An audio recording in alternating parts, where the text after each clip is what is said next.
Senator Chris Murphy is still facing flack for secretly meeting with Iranian Foreign Minister Javad Zarif while attending the Munich Security Conference in Germany last week. Critics insist he violated the Logan Act, which prohibits unauthorized American citizens from negotiating with foreign governments and officers.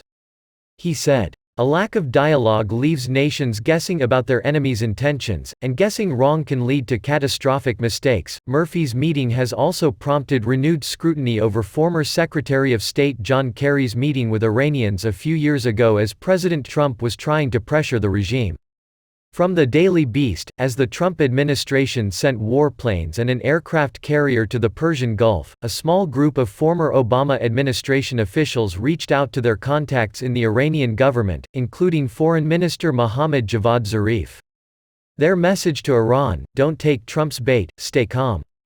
Trump said at the time, "John Kerry violated the Logan Act, he's talking to Iran and has many meetings and many phone calls and he's telling them what to do. That is total violation of the Logan Act." Mr. President repeated those claims in tweet. John Kerry and Senator Chris Murphy grossly violated the Logan Act with respect to Iran. If a Republican did what they did, there would be very serious ramifications. When Trump accused Kerry of the same thing this week, he again denied it. This time he deflected to talking about Trump lawyer Rudy Giuliani's behavior toward Ukraine. "Well, that's once again another presidential lie," Kerry said on Fox News's America's Newsroom on Thursday. "A complete effort by the president to distort reality because if he knew anything about the law, he'd know I didn't negotiate with anybody.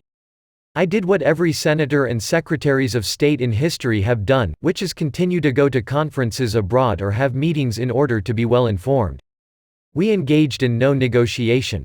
But what he ought to do is focus on somebody called Rudy Giuliani, who's been out there engaged in very direct negotiations in an effort to try to do a subterfuge foreign policy.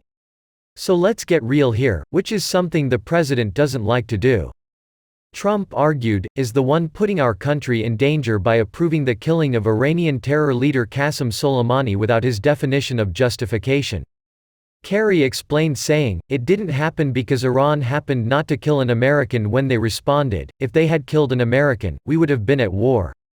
That means the decision of whether to go to war was in fact dependent on the response of a country that is a regime none of us like. The question is, what do you do about that regime? How do you respond to it? The president has isolated us from France, Germany, Britain, China, Russia, all of whom not only signed the agreement but are trying to keep it alive. And so the president is on his own.